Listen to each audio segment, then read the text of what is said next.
Hello दोस्तों, नमस्कार। मैं जितेश कुमार मीना एक बार फिर से आपका स्वागत करता हूं मेरे जीत ऑन ट्यूब चैनल पे। तो दोस्तों, जैसा कि आप देख रहे हैं कि आज का जो टॉपिक रहेगा वो रहेगा विटामिन्स के ऊपर।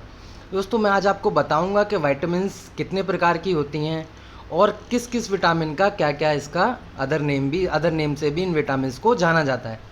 तो जो संपूर्ण जानकारी है विटामिन्स के बारे में वो मैं आपको इस वीडियो में दूंगा। तो कृपया इस वीडियो को बिल्कुल भी स्किप ना करें, क्योंकि ये बहुत ही नॉलेजेबल वीडियो है और हर एक नर्सिंग छात्र को ये इसके विटामिन्स के बारे में ज़रूर पता होना चाहिए, क्योंकि एक ना एक क्वेश्चंस इस विटामिन्स के ऊपर एग्ज़ाम में ज़रूर आता है। तो चलते हैं अपन अपनी वीडियो की ओर।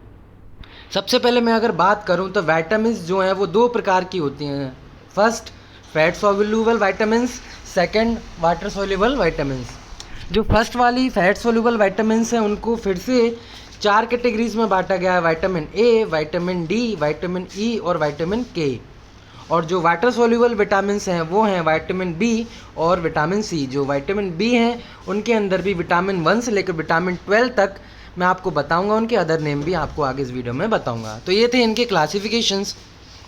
अगर मैं बात करूं सबसे पहले जो विटामिन ए है फैट सोल्यूबल विटामिन्स के अंदर, तो विटामिन ए को अदर नेम से भी जाना जाता है जो कि है रेटिनॉल या फिर रेटाइनल या रेटिनोइक एसिड। तो मैं अगर इसके सोर्सेज की बात करूं कि विटामिन कहाँ कहाँ से मिलता है, तो सबसे पहले जो अगर मैं सबसे रिचेस्ट सोर्स की बात करूं तो फिश लीवर ऑयल है। वो फिश लीवर ऑयल जो है सबसे रिचेस्ट सोर्स रहता है विटामिन ए का। सेकेंड, आपके कैरेट में भी, एग यॉक और फोर्टिफाइड मिल्क में भी आपका विटामिन ए पाया जाता है। अगर मैं अब बात करूं कि इसके फंक्शंस की, तो एक covering of neuron, anti infective in nature में फंक्शन काम करता है। अगर मैं डेफिशिएंसी की बात करूं, किसी भी पर्सन को विटामिन ए की डेफिशिएंसी आ जाता है, क्योंकि अगर वो विटामिन ए की जो है वो डाइट नहीं ले पाता है, तो सबसे पहले उसमें विट्रोस स्पॉट, केरेटोमलेशिया, कॉर्निया सिरोसिस और रफ स्किन जो है वो पाई जाती है। और मैं अगर इसकी बात करूं डेफिशिएंसी की बात, अगर इसके एक्सेस लेने में, यानी कि अगर ये ज़्यादा ले लेते हैं विटामिन ए, तो क्या हो सकता है, हाइपर विटामिनोसिस हो सकता है, साथ में nausea, vomiting, abdominal pain, itching और टेट्राजेनिक इफेक्ट जो है जो प्रेगनेंसी में वो पाया जाता है। अब मैं अपनी बात करूं नेक्स्ट विटामिन की, जो बहुत ही इंपॉर्टेंट, वो है विटामिन डी। इसको अपन कोरिकैल्सिफेरॉल या एर्गोस्ट्रॉल के नाम से भी जानते हैं। अब मैं बात करूं इसकी सोर्सेज की, तो डायरेक्ट सोर्स जो है वो इसका सनलाइट है और फिश लीवर ऑयल है। अगर मैं फंक्शन की बात करूं तो absorption of calcium and mineralisation of bone and teeth के काम में ही आता है। डेफिशिएंसी की बात करूं तो विटामिन डी की डेफिशिएंसी से जो चिल्ड्रन में जो है वो रिकेट्स पाई जाती है बीमारी, और जो एडल्ट्स में है वो ऑस्टियोमलेशिया बीमारी पाई जाती है। और अगर इसकी बात करूं कि एक्सेस में जो है वो रीनल कैल्कुलाई हो सकती है, फिर नोजिया, हेडेक हो सकता है। अगर मैं अपने नेक्स्ट विटामिन की बात करूं तो नेक्स्ट जो विटामिन है वो है विटामिन ए। इसका जो नाम है वो टोकोफेरोल नाम है दूसरा। अगर मैं बात करूं कि सोर्सेज कहाँ से विटामिन ई मिलता है, तो वेजिटेबल ऑयल, होल ग्रेन के प्रोडक्ट से जो है आपको यहाँ विटामिन ई मिल जाएगा। अब मैं बात करूं फंक्शन की, तो एंटीऑक्सीडेंट साथ में हीमोसिंथेसिस के काम में विटामिन ए ई जो है वो आता है। यानी कि आपकी स्किन के लिए, हेयर्स के लिए विटामिन ए बहुत ही अच्छा जो है वो विटामिन माना जाता है। अब मैं बात करूं डेफिशिएंसी की, तो डेफिशिएंसी में अगर ये विटामिन ई की डेफिशिएंसी हो जाती है तो इसमें मैक्रोसाइटिक एनीमिया पाया जाता है। साथ में अगर विटामिन ई की डेफिशिएंसी हो तो स्टेरिलिटी और स्किन प्रॉब्लम्स लाइक एक्ने जो है वो देखने को मिलते हैं। अगर मैं बात करूं विटामिन ई की ज़्यादा एक्सेस हो जाती है, तो ज़्यादा एक्सेस लेने से विटामिन ई की क्या हो सकता है, आपको डायरिया जो है वो यहाँ पे हो सकता है। अब मैं बात करूं विटामिन के बारे में, तो विटामिन के का जो दूसरा नाम है वो है मैनाडियोन। और मैं अगर सोर्सेज की बात करूं कि कहाँ से विटामिन के जो मिलता है, वो डार्क ग्रीन लीफी वेजिटेबल्स में मिलता है और इंस्टेटाइनल आपका फ्लोरा में मिलता है। अगर मैं बात करूं फंक्शन की, तो ये क्लॉटिंग फैक्टर्स जो हैं, जो जैसे कि क्लॉटिंग फैक्टर्स जो हैं यहाँ पे आपके second, third, ninth and 10th clotting factors में जो विटामिन के काम में आता है। अब मैं बात करूं डेफिशिएंसी की, तो जैसा मैंने आपको बताया क्लॉटिंग फैक्टर्स में काम आता है, तो ये इसकी डेफिशिएंसी होने से हेमरेजिक डिसीज़ ऑफ न्यूबॉर्न और डिलेड ब्लड क्लॉटिंग जो है वो पाई जा सकती है। और मैं अगर एक्सेस की बात करूं तो हीमोलाइटिक एनीमिया जो है इसमें आपको देखने को मिलता है। तो ये जो थे वो हमारे थे फैट सोल्यूबल विटामिन्स। अब मैं अपनी बात करूं कि वाटर सोल्यूबल विटामिन्स, जैसे मैंने आपको पहले भी बताया है भी, विटामिन बी कॉम्प्लेक्स जिसके अंदर और भी विटामिन्स आएंगे, और विटामिन सी, ये जो है ये वाटर सोल्यूबल विटामिन्स हैं। अब मैं बात करता हूँ तो यहाँ पे हमारे वाटर सॉल्युबल विटामिन की, जैसे विटामिन B1 की मैं बात करूँ तो विटामिन B1 का जो नाम है वो है थायमिन के नाम से जानते हैं, और इसका सोर्स जो है वो व्हीट, पल्सेस और होल ग्रेन्स में जो वो है पाया जाता है। अब मैं अगर इसके बात करूं फंक्शंस की तो ये मेंटेन करता है हेल्दी नर्वस सिस्टम को, तो अपने हेल्दी यानी कि अपने नर्वस सिस्टम को हेल्दी बनाए रखता है विटामिन B1 थायमिन। और अगर इसकी डेफिशिएंसी होती है तो डेफिशिएंसी होने से इसमें जो रोग होता है वो है बेरी। हमारी नेक्स्ट विटामिन जो है वो है विटामिन B2 सॉरी, इसका जो नाम है दूसरा वो है राइबोफ्लोक्सिन।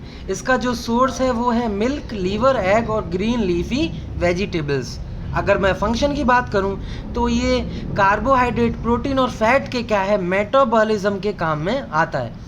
अगर मैं डेफिशिएंसी की बात करूं तो डेफिशिएंसी में क्या है डर्मेटाइटिस, ग्लोसाइटिस, फोटोफोबिया और एंगुलर डर्मेटाइटिस इससे आपको हो सकता है। अगर मैं बात करूं हम नेक्स्ट विटामिन B3 की, जिसका नाम है नियासिन।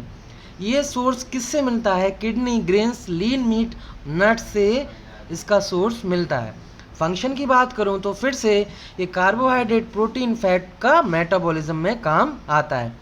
इससे जो है डेफिशिएंसी से आपको डिसीज़ जो है पेलाग्रा, जिसमें कि डायरिया, डर्मेटाइटिस और बर्निंग फुट सिंड्रोम देखा जा सकता है। अब मैं हमारे नेक्स्ट विटामिन की बात करूं तो हमारा नेक्स्ट विटामिन है विटामिन B5, जिसको हम पेंटोथेनिक एसिड के नाम से भी जानते हैं। इसका जो सोर्स रहेगा वो भी लीवर, एग, पॉलिस्ट्राइस इसका सोर्स रहेगा, और ये भी कार्बोहाइड्रेट, प्रोटीन, फैट के मेटाबॉलिज्म में हेल्प करती है। इसका भी जैसे मैंने आपको बताया ये भी बर्निंग फैट सिंड्रोम में भी काम में आती है। अब मैं बात करूं विटामिन D6 के बारे में, तो विटामिन B6 में दूसरा नाम जो है वो पायरिडॉक्सिन है, और पायरिडॉक्सिन जो है इसका सोर्स है वो है ब्रोकली, स्पिनच और बनाना। इन सब में क्या है सोर्स पाया जाता है, और कोएंजाइम और कार्बोहाइड्रेट, फैट एंड प्रोटीन का मेटाबॉलिज्म करता है। और डेफिशिएंसी है वो इसकी माइक्रोटिक एनीमिया और पेरिफेरल न्यूराइटिस इसमें आपको हो सकता है। अगर मैं बात करूं विटामिन B7 बायोटिन की, तो लीवर और एग यॉक इसका सोर्स है, और ये भी कार्बोहाइड्रेट, प्रोटीन एंड फैट का मेटाबॉलिज्म करता है। अब मैं इसकी डेफिशिएंसी है तो इसकी डेफिशिएंसी बहुत ही रेयर है। अब मैं बात करूं अपने विटामिन B9 की, तो विटामिन B9 को हम फॉलिक एसिड के नाम से भी जानते हैं, और ये ग्रीन लीफी वेजिटेबल्स और लीवर्स में मिलता है, जो कि फॉर्मेशन करता है हमारे RBC की। इसकी डेफिशिएंसी मैक्रोसाइटिक एनीमिया और न्यूरल ट्यूब डिफेक्ट यानी कि NTD जो वो है हो सकता है। अब मैं बात करूं नेक्स्ट विटामिन की, वो है B12, जिसका नाम है दूसरा साइनाकोबाल्मिन। ये मीट, फिश, लीवर, एग से मिलता है सोर्स, और ये क्या है फॉर्मेशन ऑफ हीम, ऐसा आप सुना होगा हीमोग्लोबिन, यानी कि हीम के फॉर्मेशन में काम आता है। उसकी डेफिशिएंसी से पर्नीसिस एनीमिया, नमनेस और टिंगलिंग जो है पाया जाता है।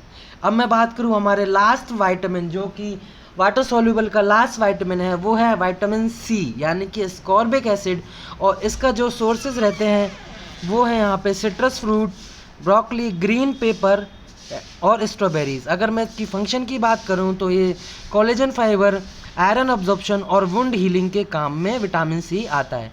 अगर इसकी डेफिशिएंसी की बात करूँ तो डेफिशिएंसी से स्कर्वी आपको हो सकता है, पुअर वुंड हीलिंग हो सकता है, और साथ में आपको एनीमिया भी देखने को मिल जाता है। ये तो थी दोस्तों आपको वाटर सॉल्युबल और फैट सॉल्युबल विटामिन के बारे में। अगर आपको कोई भी इसमें वीडियो में दिक्कत हुई हो तो कृपया मेरे को कमेंट बॉक्स में ज़रूर बताएं।